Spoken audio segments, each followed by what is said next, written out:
All right, looks like we have a pretty good contingent to start off with. So it's my pleasure to have you join us here today for our Advocacy in Action event. My name is Dr. Villela, and I'm President and Psychotherapy Initiative Lead for the OPA. And our goal today was to really kind of transform some of the excellent pieces that we had integrated into an in-person experience before the pandemic, make sure that we were still able to capture that and honor the work of some of the people who've been doing some fantastic projects and initiatives, and also to give you an overview of my presidency as well, and of my compatriots, so to speak, Dr. Grainne Neilson from the CPA. So this is a way to still try to give people a connection point with our two organizations, as well as to alert you to the work of our award winners. So that's where we are at today. And just a few quick tips then for today. If you're not speaking, please mute your microphone, and you're more than welcome to optimize your display name as desired. The section is being recorded. And wanted to also ensure that we had early on our land acknowledgement. So we would like to begin by acknowledging the land on which we gather and which the region of Peel operates as part of the treaty lands and territory of the Mississaugas of the Credit. For thousands of years, Indigenous peoples inhabited and cared for this land. In particular, we acknowledge the territory of the Anishinaabe, the Huron-Wendat, Haudenosaunee, and Ojibwe-Chippewa peoples, the land that is home to the Métis, and most recently, the territory of the Mississaugas of the Credit First Nation, who are direct descendants of the Mississaugas of the Credit. We are grateful to have the opportunity to work on this land, and by doing so, give our respect to its first inhabitants. So as previously, the OPA would like to recognize the Peel Aboriginal Network and the other local Indigenous groups who helped develop the land acknowledgement for Peel region. And for those of you who may not be aware, we have anchored it to Peel region because that is where our headquarters is based, and that was following some guidance from Indigenous peoples that we checked in on in terms of processes. So just a quick overview of our objectives. So again, really highlighting that advocacy work that I talked about before. We're looking to continue to maintain our strong connections with the CPA and to honor our award winners. So to highlight our three core advocacy initiatives, we have Indigenous health, access to care, and psychotherapy. So for Indigenous health, the interim chair is currently Dr. Dorian. And some of the pieces that we've been really trying to gain some momentum on over the past year or so. As you saw earlier, we received feedback on that land acknowledgement approach. We're looking to do additional outreach to Indigenous peoples, and that's including through social media and also having such individuals join us in our events. We're also looking to enhance our recruitment of Indigenous members, particularly to leadership positions, because that equity, diversity, and inclusion piece is really important to us. And last but not least, development of an annual lecture series focusing on Indigenous health issues. So that's something that our education committee is putting together. And in particular, that's going to have the inaugural event next June in order to align with National Indigenous Peoples History Month. With regards to access to care, our lead there is Dr. Angela Ho, who is also our president-elect. And some of the core areas that we've been looking at through this initiative involve the idea of a stepped care model. And that's really recognizing the role that psychiatrists have in terms of managing complex patients. And just beyond this idea of the one-time consult, really trying to triage and get the resources to the people who need that most, both in terms of complexity and acuity. And that's recognizing really that broad-based role that psychiatrists have, both with regards to their expertise in pharmacology as well as psychotherapy. And with that comes a recognition of valuing that work and making sure that there are incentives, including to go to underserviced areas. Psychotherapy is the initiative that I've been the lead for a few years now. And I wanted really to take the group into a deeper dive around what's been happening there. So I think most of you remember that in 2018, we had that transition from the Liberal government to the PC one that we have today. And in 2019, that's when there were the negotiations with physicians and the government for a new contract. That's really where the broader public became aware as well of a government proposal that was put forward. This was going to limit patients to about 24 hours of psychotherapy each year. And so that was really the catalyst for what later became the Psychotherapy Saves campaign, which ended up being a collaboration amongst a lot of different stakeholders. And we're talking about people not just within the OPA, also within the OMA, the CPA, the Ontario District Branch of the APA. So a lot of different groups really rallied together and contributed in their own ways. And there were also, even beyond these organizations, there were individuals, boots on the ground, grassroots initiatives. So we'll be hearing a little bit more about that later as well. So in terms of the 2019 campaign, if we're looking kind of at two broad areas, we have the traditional media and we have the social media. So things really kicked off into high gear with Dr. Norman Deutsch's article in the Globe and Mail. Then we received further support from the CPA through then President Dr. Song. He had an article in the Toronto Star. I also put out some articles both within the APA in terms of psychiatric news, and then a journal article as well at that same year. In social media, we broadened our social media presence in-house. So we developed our Instagram account at On Psych Association. There were also the YouTube videos that were put forward by Dr. Heather Weir through her work as psychotherapy lead at the OMA. So this series of videos was providing educational content as well as patient perspectives on long-term psychotherapy work. And then, of course, there were grassroots initiatives, for example, the Twitter account at Ontario Patients. And we'll be hearing more of that from Jennifer Coggon as well later today. So in terms of looking more closely at the Journal of Psychiatric Practice article from 2019, one of the biggest reasons that I put that material forward was in hearing from colleagues, there was this sense that people were confused about the role of long-term psychotherapy still within psychiatry. There were fewer and fewer training opportunities for psychiatrists really to get exposure. And so it felt like this was an excellent time to really boil things down to the basics, to try to help stem that tide of misinformation and looking to prevent the extinction of what is a life-saving treatment. So the first myth that the article explored was this idea that a long-term therapy is just too expensive, and that's why it's necessary for the government to curb that spending. So some facts against this myth. We know that psychotherapy for those with depression has been proven to be effective and it's good value for money. And of course, this does vary by province. And the data also shows that about 3/4 of patients prefer psychotherapy to medication. And when you have that in combination with medication, it roughly doubles the response rate. It's also important to remember that just because a treatment is cost effective, it doesn't mean that it's cheap. So to really understand the cost effectiveness of long-term therapy, this is about seeing how it is going to be decreasing mental illness costs in the public, as well as private healthcare settings. So not just within some of the settings that we might see in Canada, but even more globally in some of the different ways that healthcare is managed in different countries. So this means decreased absences from work, for example, and as well as fewer hospitalizations.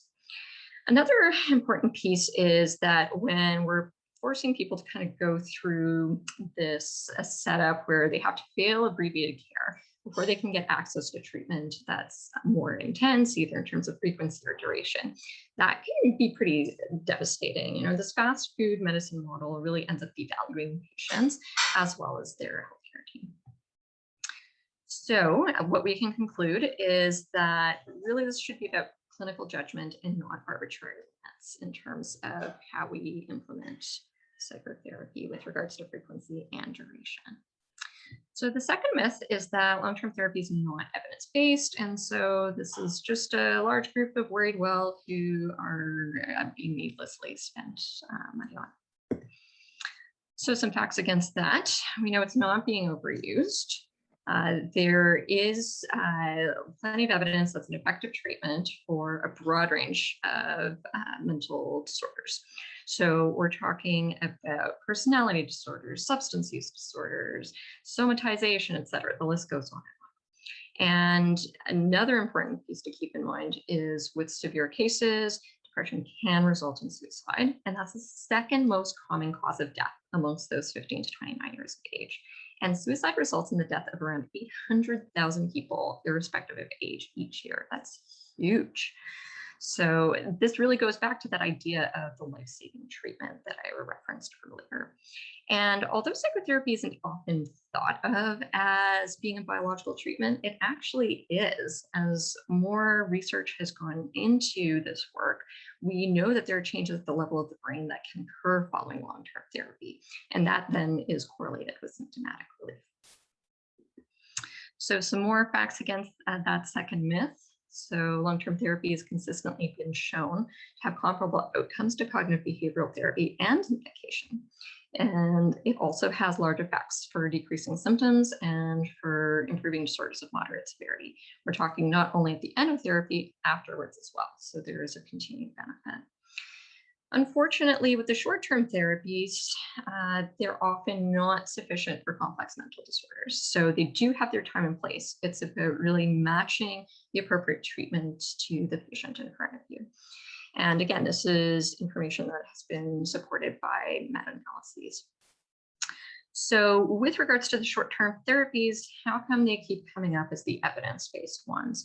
Well, at the end of the day, because of their length, it's much easier to incorporate them into study designs. So that's why we keep seeing them popping up in these different RCTs, the gold standard.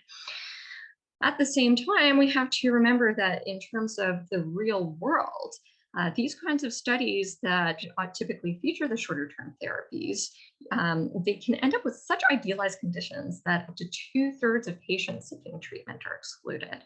So that means you're not necessarily ending up with a truly empirically informed treatment. Again, absolutely can have their time and place, and it's not necessarily going to be enough for some of the most severe and acute cases.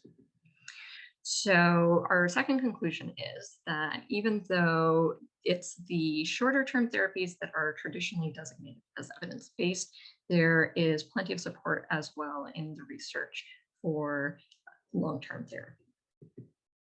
So our third myth is the idea of sticking to the quick treatments. So over a quarter century ago, there was already a research program which revealed that 16 weeks of a variety of different short-term treatment options were not sufficient for the majority of patients to have a full recovery and maintain remission. So those benefits from the short-term treatments can be brief, and up to half the patients were looking for treatment again within about 6 to 12 months.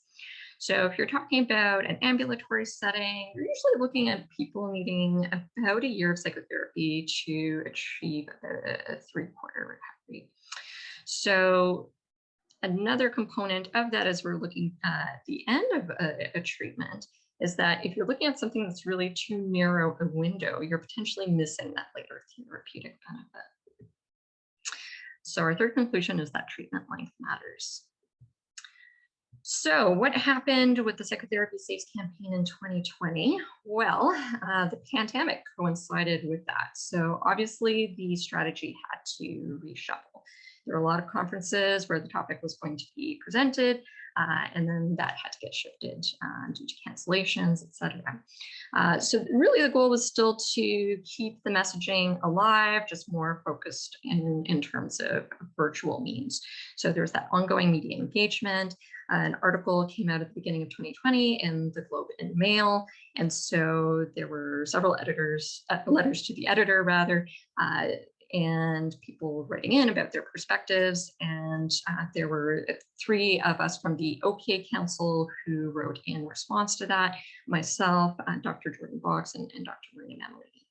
With regards to additional articles as well, really just trying to keep the messaging relevant across a few different means. So I put in an article through the OMA as well as the Royal College with the idea of showing how long-term psychotherapy still has a role to play, even with the chaos around us with the pandemic, and making it feel relevant. So fast forward now to this year. So in terms of the APA, I presented at the annual meeting online, again, with my fellow council members who wrote into the Globe and Mail. There was also a follow-up article in the Journal of Psychiatric Practice. That one I co-wrote with Dr. Susan Lassar. And with the OPA, we had our centenary, and that was also transformed to a virtual event. And two of the key pieces that were featured in support of psychotherapy are as shown in the slide. So the first one, In Their Shoes, Sharing Psychotherapy Stories. That was an art exhibit. And how it originally started was that we put out a call to the community, asking people who'd had positive experiences with long-term therapy to share with us their stories of how that experience had transformed them. And the idea of the shoes was linking back to walking a mile in someone's shoes.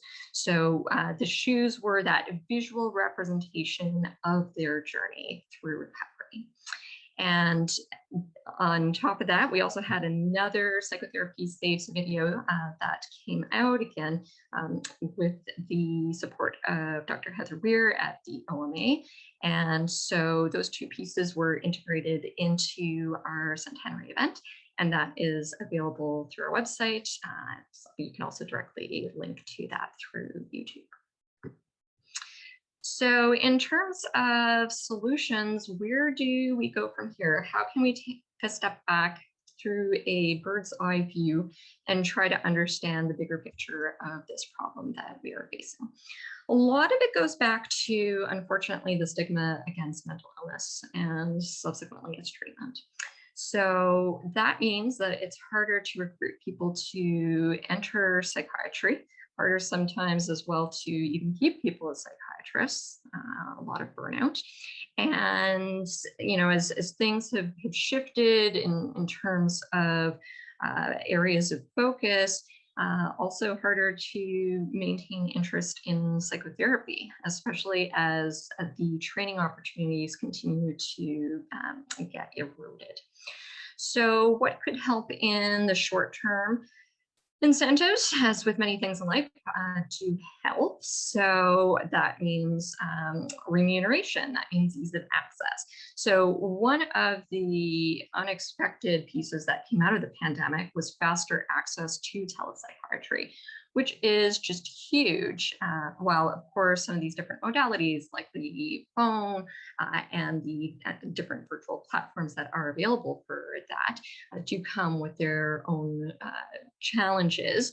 At the same time, in terms of connecting people to where they're at, it's been a huge paradigm shift.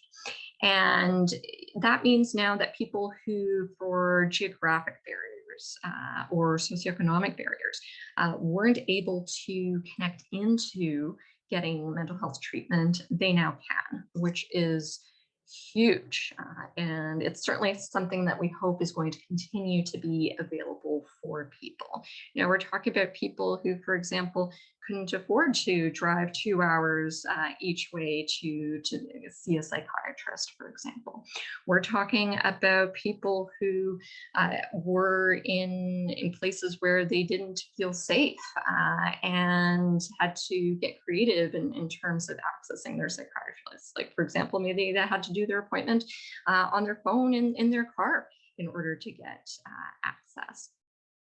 So, these are the kinds of situations where we want to make sure we continue to keep that lifeline in place. And for addictions as well, this is a population that can really struggle to consistently connect with treatment because of the nature of what they're going through. So having that extra touch point can make such a difference. With regards to the long-term approach, exposure matters. I can speak from some of the ones that I'm familiar with. The Psychiatry Institute at the University of Toronto, it has done an excellent job over the years of really highlighting the amazing aspects of this discipline. There are mentorship programs out there as well, such as, for example, through Western University. It's important for us to continue to bridge that gap between the research and the clinical realms, as we saw before, because there's often kind of this idea of what is considered the evidence to support something versus, if you do a little bit more digging, deconstructing a false narrative and finding the richness that lies beneath the surface. And last but certainly not least, and a topic that could probably be a very fulsome presentation in its own right, we're seeing now a greater understanding and recognition of the entrenched and systemic biases that prevent people from being able to provide care and or access care due to prejudices, for example, in the form of misogyny, racism, etc. So those are all important to be keeping in mind in order to inform our next steps in this advocacy area. So here are a few more additional references for anyone who is interested. Also wanted to give a special shout out in acknowledgement of some of the fantastic support that we've received across these different groups. So with the OMA, we have Drs. Heather Weir and Doug Weir. Here at the OPA, my presidential predecessors, Drs. Mathieu Dupoux and Javid Sakira. At U of T, Dr. Paula Ravitz, and at the APA, Drs. Bergin, Lazar, and Levitt. And so now we'll be transitioning to our update from the CPA with Dr. Neilson. Just wanted to give you a little bit of background in terms of her work. So Dr. Neilson is a forensic psychiatrist in clinical and academic practice and has been an assistant professor in the Department of Psychiatry at Dalhousie University since 2004. Dr. Neilson acquired medical training in Canada at the University of Calgary and completed her psychiatry training in Britain in 1993. After 10 years in general practice, she completed a fellowship in forensic and correctional psychiatry in 2004 and obtained a master's of law degree in 2005. In 2014, Dr. Neilson obtained her subspecialty certification in forensic psychiatry from the Royal College of Physicians and Surgeons of Canada. Dr. Neilson has long been interested in mental health law, human rights, professional regulation, and professional ethics. These interests prompted her to serve on the CPA's Professional Standards and Practice Committee, where she contributed to position papers and position statements on topics such as informed consent, ethics, and the role of mental health legislation. Many issues of national interest psychiatry need an informed and unified voice of Canadian psychiatrists, as well as a willingness to collaborate with other organizations. Dr. Neilson is well placed to do this, as she was closely involved in the consultative process when Nova Scotia's mental health court program was developed, and more recently, when new legislation relating to adult capacity and decision-making was drafted. She's also had experience advocating at the regional and provincial levels as president of the Atlantic Provinces Psychiatric Association and through involvement with the Nova Scotia Psychiatric Association. Throughout her professional life, Dr. Neilson has remained devoted to acquiring knowledge, expertise, and experience in support of sound decision-making and has endeavored to foster the same practices in others. Over to you, Dr. Neilson. Thank you very much, Renata. Can you hear me? Yes? All good? Yes. Great. And thank you very much for that very interesting presentation about the work that's been happening with the OPA. It was very interesting to hear about. So hello, and everyone, and warm greetings to you from your colleagues at the Canadian Psychiatric Association Board, its members and its staff. I'm really honored and privileged to speak with you at the Advocacy in Action event today. I'm really grateful for the strong and collaborative relationship between the OPA and the CPA. You know, helping to shape the mental health care system of the future and defining psychiatry's role within that system is really a very important priority for all of us. And to do this, our collective voice as psychiatrists just must be heard, and it should be united in our commitment to serve our patients with the dignity, respect, and care they deserve. Together, we can support equity for persons with psychiatric disabilities. CPA, of course, as you know, is the national voice of psychiatry in Canada. We address a range of complex issues by advocating for improved mental health public policy, collaborating on public health education efforts, as well as partnering and providing leadership on professional matters that affect psychiatric practice, training, and research. I want to take a bit of time to share some of the CPA's activities over the past year and identify some current issues, and then recognize the contribution of psychiatrists from Ontario. To state the obvious, of course, COVID-19 presented and continues to present a tremendous burden on our patients and our profession. Well before the pandemic, psychiatrists in Ontario and throughout Canada were critically aware of the staggering social and economic impact of mental disorders, as well as the persistent lack of parity in funding, access, and supports. The pandemic and the public health measures that were intended to control it have resulted in mental distress among the general population and in essential workers. They've also exacerbated existing structural inequities in the healthcare system and disproportionately affected the people that we serve. We know that patients infected with COVID-19 are at risk of psychiatric sequelae, and already there's evidence within the general population of lower psychological well-being, as well as higher scores of self-reported post-traumatic symptoms, anxiety, and depression. Of course, children are particularly vulnerable biologically and psychosocially, and there's a concern that pandemic measures may affect the development of their social, developmental, and educational skills longitudinally. And as Renata pointed out, people with substance use disorders have also been disproportionately affected, and they're at increased of relapse and overdose withdrawal and reduced help seeking during the pandemic.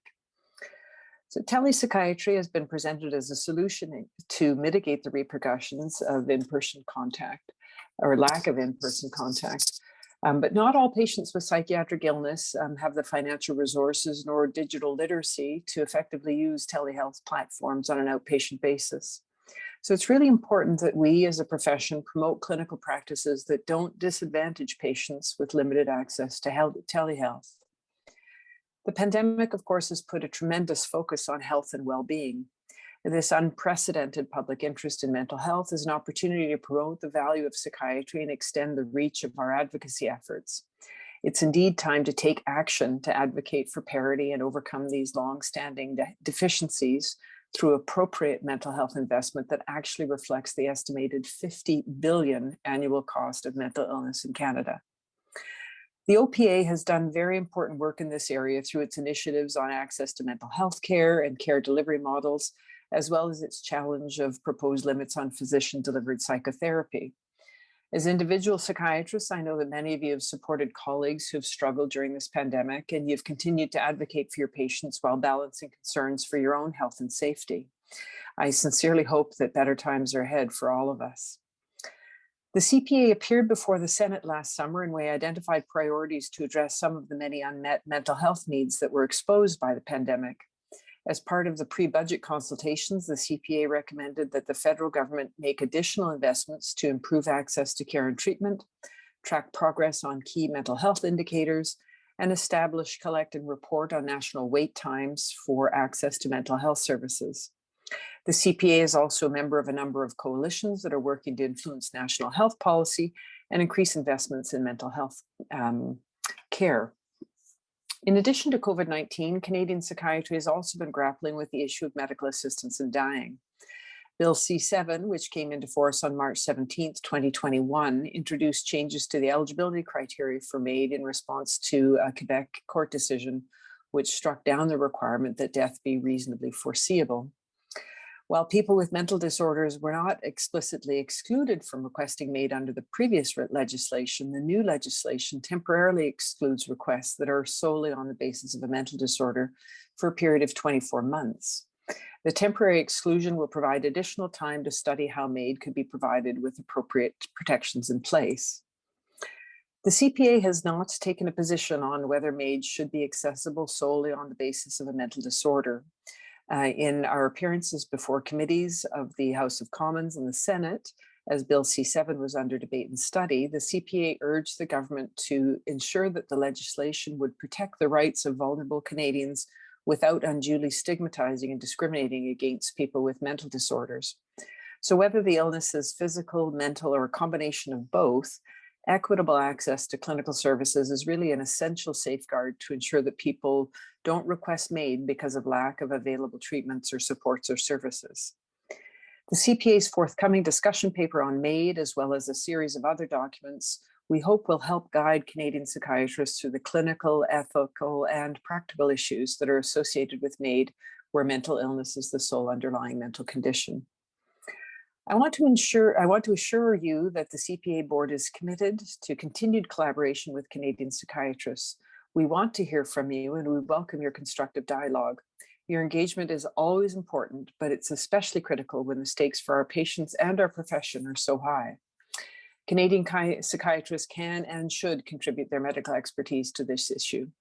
So look for future communications from the CPA about opportunities to contribute to the discussion about MAID. In addition to its public policy advocacy, the CPA, like many other organizations, is now grappling with the impact of structural and systemic racism on the profession, patients, and the organization as a whole. Last year, the CPA published a call to action on racism and social justice and mental health, and a paper focused on racism in psychiatric training is in just the final stages of preparation right now. The board has taken some initial steps through an equity, diversity, inclusion training with its leadership, and will convene a task force to focus on this issue and bring forward concrete recommendations. Initially, the task force will focus on racism against Indigenous peoples who have been so profoundly affected by intergenerational trauma, residential school atrocities, and the impact of colonialism. But we will be expanding to other areas other populations that have experienced racism within Canada. Organizationally, the CPA will have a new board chair at the helm following this year's AGM. Dr. Alison Freeland, who's an Ontarian, has been appointed to this position following an intensive assessment and interview process that included support throughout from an independent EDI process advisor. Dr. Freeland, as you probably recall, is a former president of the OPA and the ONA section, and she brings very valuable skill set to the CPA with her experience in hospital, community, and educational settings, as well as healthcare and academic administration. She views equity, diversity, and inclusion as an essential area of focus for the CPA so that it can adequately meet and represent the needs and interests of all its members, and even more critically, the patients and families that we serve.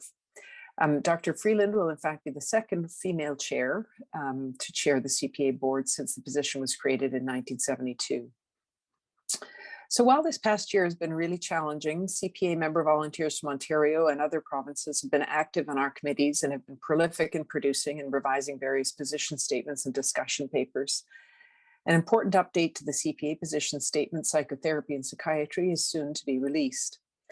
This statement affirms the role of psychotherapy as an integral and essential component of psychiatric care and highlights the unique contributions psychiatrists can make by integrating psychological, psychosocial, and biological approaches in a treatment plan. So thank you to Drs. Paula Ravitz and Pri Wirasekera for their contributions to this work. The CPA will also soon publish an updated position paper on collaborative mental health care.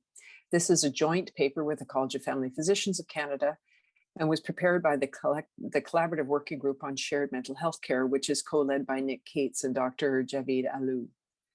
Over the past year, new or updated papers focusing on intimate partner violence, independent medical examinations, the use of cannabinoids in adult mental illness, the opioid crisis, and the impact of COVID-19 have all been published by various authors, including many from the Ontario Psychiatric Association.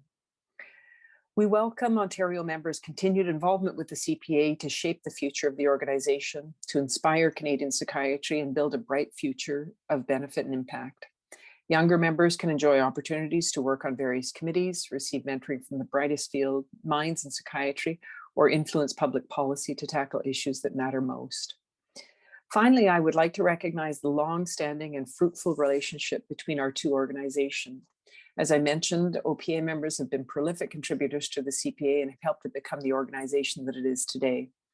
I'd particularly like to thank Dr. Diana Klianak, our Ontario board member, for her support. And I also want to recognize the important contribution and tireless work of over 40 Ontario members of the CPA's executive and other working groups. Without you, our work on the CPA could not be possible. Finally, I'd just like to ask you to mark your calendars. This year's CPA virtual conference will be held on October 14th to 16th, 2021. Thanks very much for your time today, and I look forward to working with you over the coming year.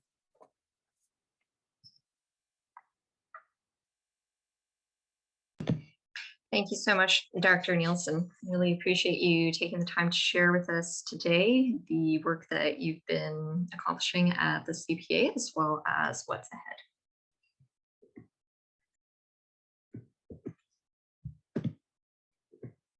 So next, in terms of our agenda, we want to recognize our OPA Awards recipients from the past couple of years. And we first have our OPA Mental Health Advocate of the Year Award. This is presented annually to a non-physician member of the public who has made a major contribution to the understanding of mental illness and its impact on individuals in society. So our 2021 award winner is Jennifer Coggon. So this is for her work as a founding member of Ontario Patients for Psychotherapy, a grassroots collective that advocates to protect public funding for the full range of psychotherapy services currently offered by physicians and not restricted by mandated session caps. So over to you, Jennifer. Thank you so much, Dr. Villela. I accept the award on behalf of Ontario Patients for Psychotherapy, or OPFP as our acronym, that I founded with others to advocate on behalf of the tens of thousands of Ontarians who will be adversely affected if the government cuts OHIP funding for psychotherapy treatment. So why did we have to start the group? In January 2019, the Ministry of Health proposed to limit psychotherapy funding to a 24-hour maximum per patient per year without regard to the patient's treatment plan, and they claim it will save $13.2 million. And Dr. Villela just gave us a good preview of everything that happened. It's part of a private contract negotiation between the Ministry of Health and the Ontario Medical Association, so there's no formal role for patient or public input. The Ministry of Health claims that intensive and long-term psychotherapy is of uncertain clinical benefit and an inefficiency. This is an incorrect characterization, according to members of our group and established research, as Dr. Villela has outlined, since many people are referred for specialist care after they have tried and failed initial forms of treatment, such as drugs and short-term therapies. Frequent psychotherapy sessions are used for very complex and severe mental health conditions that often stem from childhood and adult trauma. Therefore, ongoing psychotherapy is not the first stop in OHIP-covered mental health care.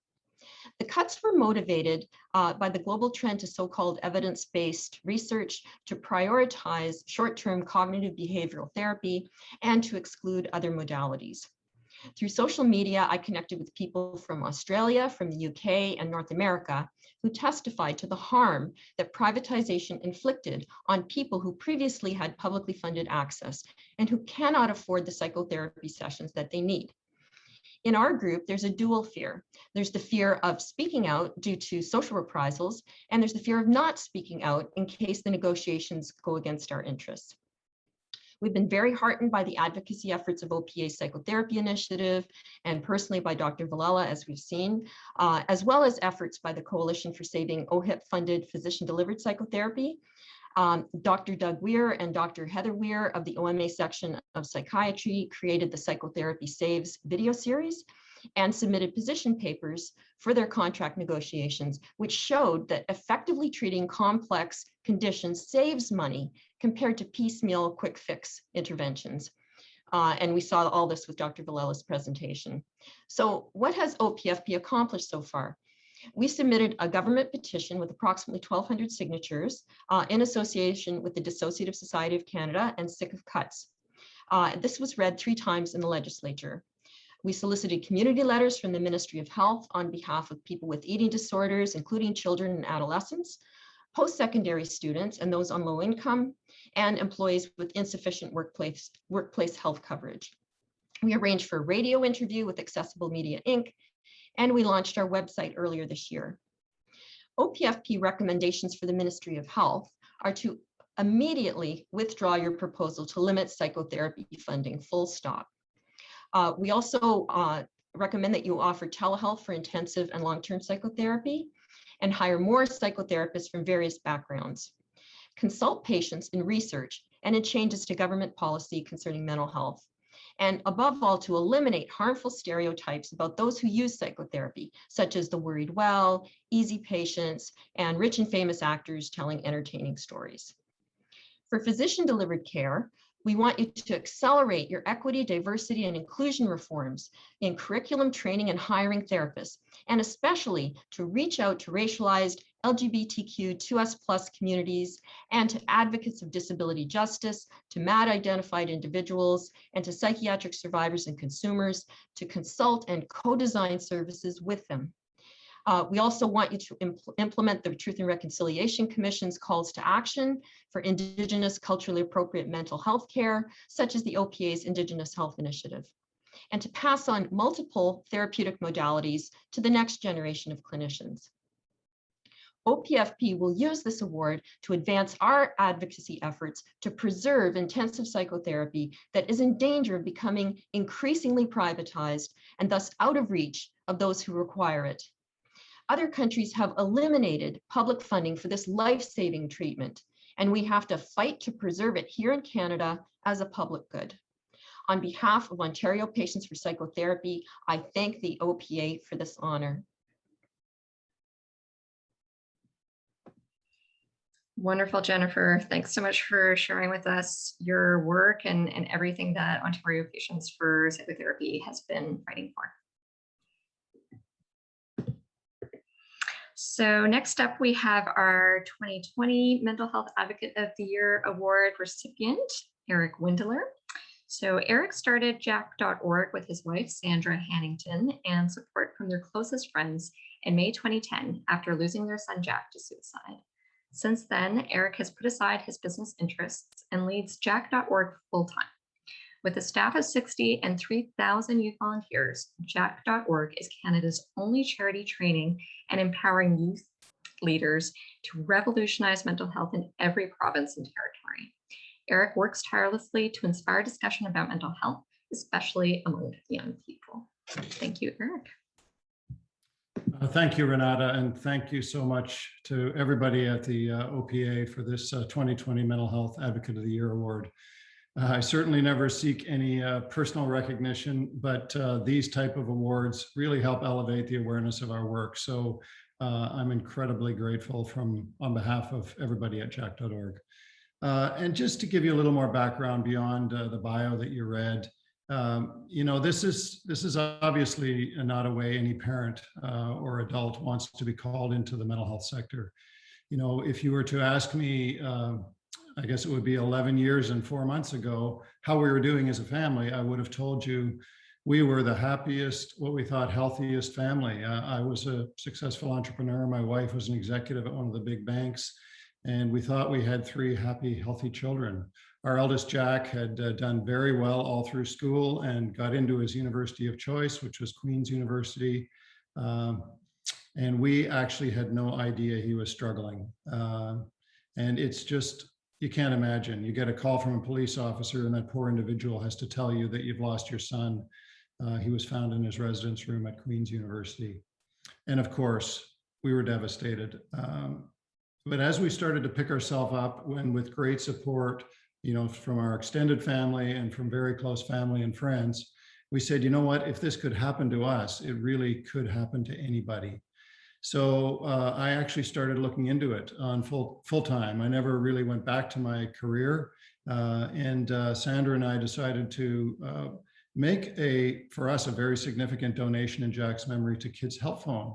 And I'm sure everybody knows about the great work that Kids Help Phone does, where we work very closely with them to this day. So we actually started a memorial fund there, which turned into something called the Jack Project at Kids Help Phone. And it was a 2-year pilot study, you know, and as a businessman, I certainly volunteered with charities and so on, but I really learned so much from the great work that Kids Help Phone did and guided us through that pilot study. And what we learned out of that study was effectively that young people were being left out of this incredibly important conversation, health-related conversation, arguably the most important health-related conversation for young people. We also found out they were very passionate to get involved.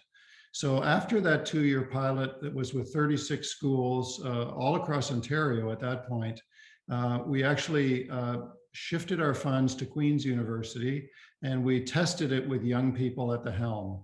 And young people, not just at Queen's, but we had some young leaders based there and engaged young leaders across the country. And that really sort of solidified to us that we were onto something. And we really had a way to meaningfully engage young people. We call it the Youth Engagement, Youth Leadership Model. And so in the summer of 2013, we incorporated and became the independent charity jack.org. And as Renata mentioned, fast forward to today, we're a national charity. We're active in every province and territory. And yes, we have a staff of over 60 and with another 20 hires planned for this coming year. But the incredible part is over 3,000 young people actively volunteer with our work. And what's critical here is with peer-to-peer education is known to be the most effective way.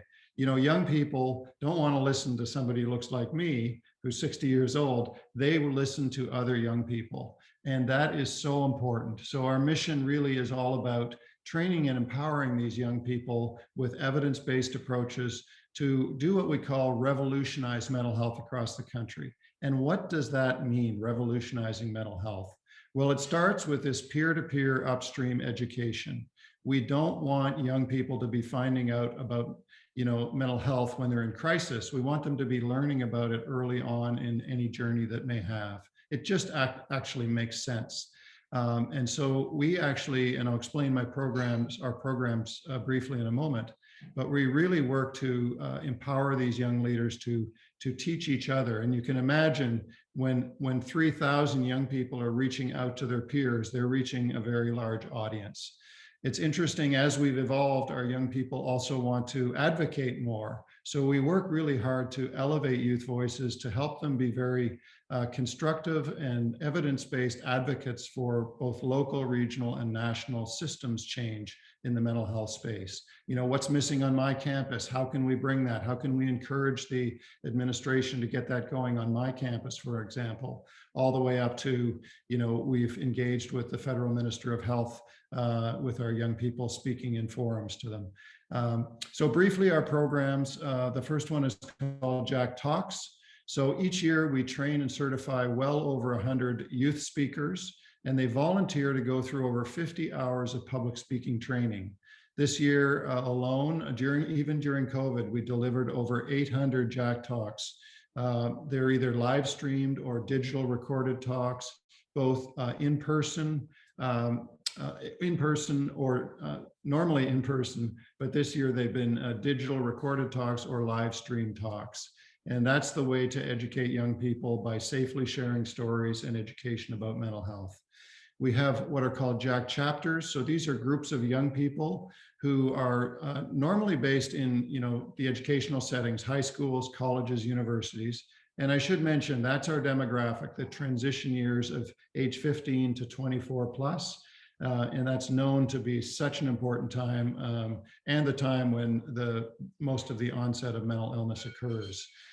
So these Jack chapters at high schools, college, and universities, and in community settings, they work all year long, because if you just do one Jack talk, things will settle back to normal. But we actually set these chapters up to do activities all year long to weave this conversation of mental health into the full year, and that helps so much. We also train our young leaders by bringing them together at what we call Jack Summits. So these are both local, regional, and national conferences where we bring young people together. In the last year, it's been all virtual, but it's worked very well in spite of having to be virtual. And our National Jack Summit event is incredible. These young leaders come from literally every province and territory, and they get so supercharged by meeting one another. I call them the varsity athletes of mental health. They're so keen and passionate about this work. And when they meet each other, that just helps and inspires them to go back to their communities and do more work. And then finally, we have an incredible digital resource called Be There. And a few years ago, our young leaders started saying to us, more and more young people are disclosing their challenges. How do we support them? How do we be there for them as a peer? And our donors came to our rescue. We raised over $600,000 to build and launch an incredible digital resource. It can be found at bethere.org as the slide shows. And to date, in 2 years, we've had over 700,000 unique users of Be There. The digital resource has won 2 global awards called Webby Awards as the best health website globally, which has also helped raise the profile of the site. And we have a very interesting partnership to take the Be There content across the US with another foundation like Jack.org in the US called Born This Way Foundation. And I always joke, their founder is a little more famous than me. Lady Gaga and her mother actually founded Born This Way Foundation. And we're actually working on a training certificate version of the Be There platform with Born This Way Foundation that'll be rolled out early in 2022. So in summary, we are the umbrella organization for any youth all across the country who want to advocate for better mental health. And we exist to support their work and connect them to decision makers and make sure that what they're doing is evidence-based and safe. And as everybody knows, has been discussed on this call, in this time, this work is needed now more than ever. This pandemic has been tough on us all, but especially young people and especially those that struggle. They haven't built their coping mechanisms. This is hitting them potentially for the first time, and that's what puts them at higher risk. So that's a little bit about Jack.org. Again, I'm incredibly grateful for the recognition and honor, and thank you all that you all do for mental health all across Ontario and Canada. Thanks so much.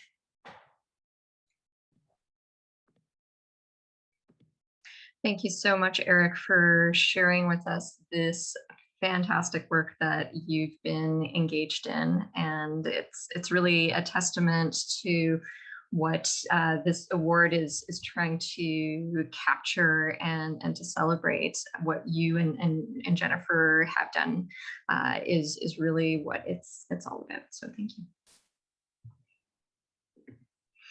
So next we want to shift over to our OPA Breakout Community Psychiatry Advocacy Award.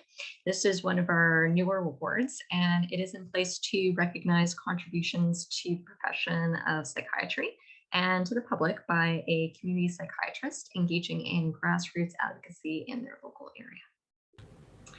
So again, we'll be doing things in reverse chronological order. So for 2021, we have Dr. Barbara Dorian, and she is being recognized for her work in terms of contributions to the OMA Physician Health Program and her dedication to the treatment of physicians. So I will hand it over to Dr. Dorian for her to share with you more about her life and work. Okay, brilliant. I first off wish to thank Dr. Villela and the OPA for honoring me with this award, and Joy Albuquerque for nominating me for my work with the Physicians Health Program of the OMA. I have to say I've been exceptionally fortunate in my career to have had many challenging and fascinating opportunities, from care of the medically ill and research in psychosomatic medicine to women's mental health and trauma program development. But I can say without reservation that the most satisfying has been my work with the Physicians Health Program. As psychiatrists, we experience the special privilege of being taken into others' private world. It's a very particular gift to be able to help our own colleagues at times of illness or distress. And like the proverbial ripple in the pond, there's the satisfaction of seeing our fellow physicians able to return to valuable careers, helping others, contributing to society, and doing so with a greater awareness and acceptance of themselves as fully human and less burdened by stigma, denial, and shame. Some psychiatrists hesitate to treat other physicians, fearing judgment of their skills or the risk of failure. But having come to this work serendipitously, I realized that it was incredibly helpful to both therapist and patient to have an intuitive understanding of that part of the other's world and of their physician identity. So many doctors find themselves feeling alienated, working, striving, struggling, seemingly alone. So there's incredible relief and appreciation in being seen and heard, and a real gratification for the therapist in providing the empathy, understanding, and compassion necessary for healing. The Physician Health Program is essential in allowing me to do this work. It's an incredible organization founded by the prescient Michael Kaufman, who recognized the need for doctors to have an organization devoted to physician health. And more recently led by Joy Albuquerque, it has become a comprehensive program providing multiple services, including education, assessment, treatment, support, and advocacy to doctors, residents, and medical students across the province. The incredible team of clinicians, researchers, educators not only provide a complete approach to every physician client, but also the opportunity for sustaining collaborative relationships with treaters. Working within the structure of the PHP allows one to develop a comprehensive formulation of the person and to access a broad range of treatments. Participating in the advocacy and support programs has been additionally rewarding, both intellectually stimulating and creating a sense of efficacy in dealing with regulatory bodies that often compound physicians' sense of powerlessness and desperation in the face of illness or disability. The recent statistics on physician burnout and suicide, 1/3 to a half of physicians with symptoms of burnout and 30 to 40 suicides annually in Canada, no doubt underreported, are appalling and make the work of the PHP even more essential, even as we are just beginning to appreciate the depth of the trauma, exhaustion, and moral injury to frontline providers through the COVID pandemic. Even before COVID, doctors were feeling the fraying of the Canadian healthcare system and the burden of ever increasing external demands and burdens. Thankfully, there's been an evolving awareness of physicians as full-hearted human beings with equal capacity for joy and sadness, dedication and depletion, anguish and sorrow, as they immerse themselves in the caring for others, often in situations of grief and tragedy. It's been an enormous privilege to have been part of the changing of the medical culture that had kept doctors suffering in silence. I truly appreciate the acknowledgement of the OPA Advocacy Award. Thank you, Dr. Dorian. And it really speaks to that concept of, just like they tell us in terms of when you're on a flight, to secure your own mask before helping other passengers, and the importance of self-care and really living that as we share that with our patients as well. So thank you. So then in terms of Dr. Paula Walsh Bergin, she was our award winner from last year. And this was for her longstanding contribution in Ottawa over the past 20 years to the psychiatric care of adults with intellectual and/or developmental disabilities in the community. So over to you, Dr. Walsh Bergin. I would like to thank the OPA, the Ontario Psychiatric Association, for honoring me with this award. Thank you also to my colleague and mentor, Dr. Donna Lougheed, for nominating me for this award, which was very much appreciated during such a tough year. Community mental health drew me in after my residency on one of the inaugural ACT teams in Ontario, and also during an elective with the late Dr. Bruce McCreary, another mentor from Queen's University. His dedication consolidated my plans to work with adults with intellectual and developmental disabilities.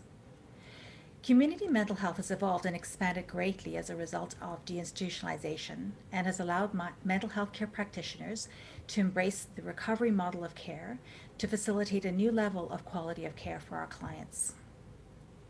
I've been privileged to work alongside skilled mentally disciplined colleagues who have taught me more than any residency program and have helped me to implement daily crisis management skills and knowledge in this area.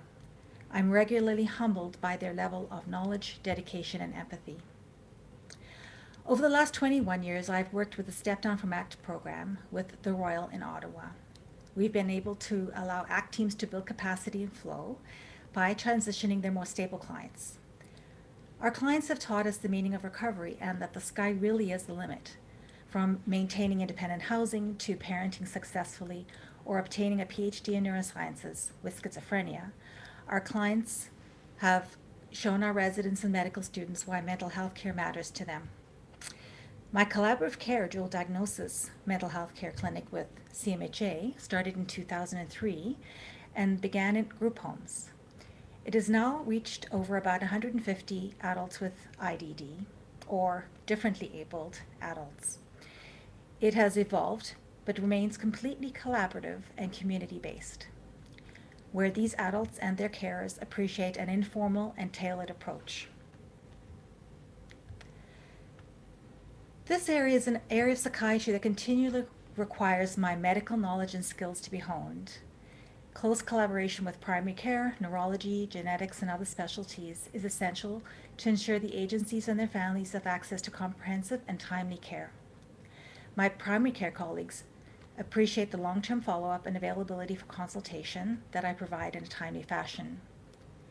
Psychoeducation to agency staff, families, and other carers is modeled to PGY1 residents in psychiatry and some family medicine residents during their mandatory IDD rotation. My differently abled clients educate me, motivate me, and fuel my ongoing enthusiasm for and fulfillment in this important work. We have been advocating, for example, for them to receive the COVID vaccines in a timely fashion after significant delays in the Champlain run, and now for their ability to return to community activity. Unfortunately, they have been isolated and housebound for longer than long-term care homes, with severe mental health consequences. Other than teaching, I have also been active on the Canadian Psychiatric Association division, working with other psychiatrists who work with IDD, and we focus on advocacy and education in this underserviced area. We also have a local Ottawa group where we have meetings about monthly to educate, support each other, and interact with other colleagues, including primary care. We've been doing this for about 15 years. A new project I have is supporting a local charity to help educate peer leaders in Lesotho. As we all know, people with serious mental health challenges with or without intellectual developmental disabilities are sidelined way too often in our society, and the stigma they experience often flows into the work we do. This highlights the importance of recognizing the important work we do in the community, and we therefore very much appreciate this award. We continue to advocate for equitable housing, healthcare, and opportunities for meaningful activity for our clients. On behalf of all of us in community mental health, I thank you for this award.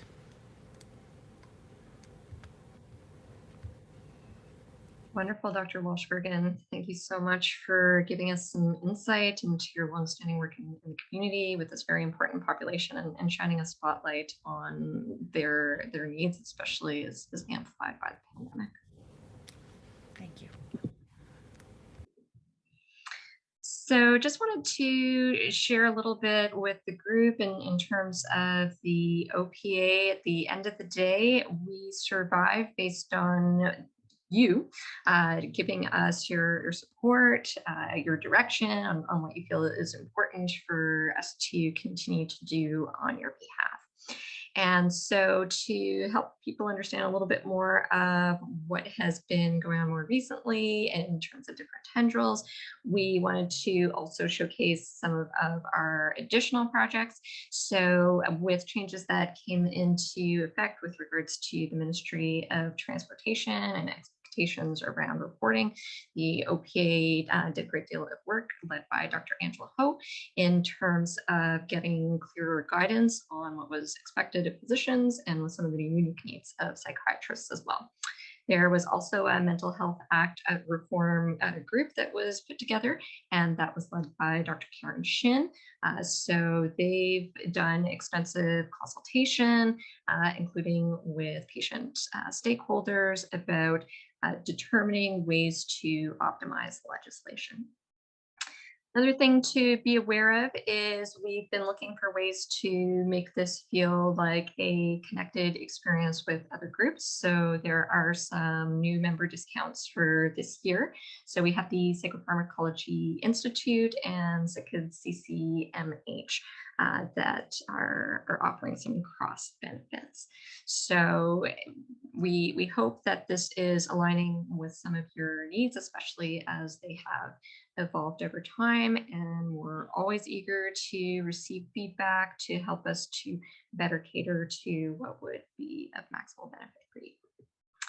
Also wanted to highlight in terms of some of our upcoming events. So Raptor this summer, we have a talk being given by Dr. Fred Volkmar. He is going to be focusing on autism in adults, or to give us an overview with regards to assessment and interventions that psychiatrists can use. So that's happening on Thursday, September the 9th. We also will be having our annual psychotherapy day, and with some ongoing synergy that will be presented by Dr. Susan G. Lazar on Saturday, October the 2nd from 1 to 3.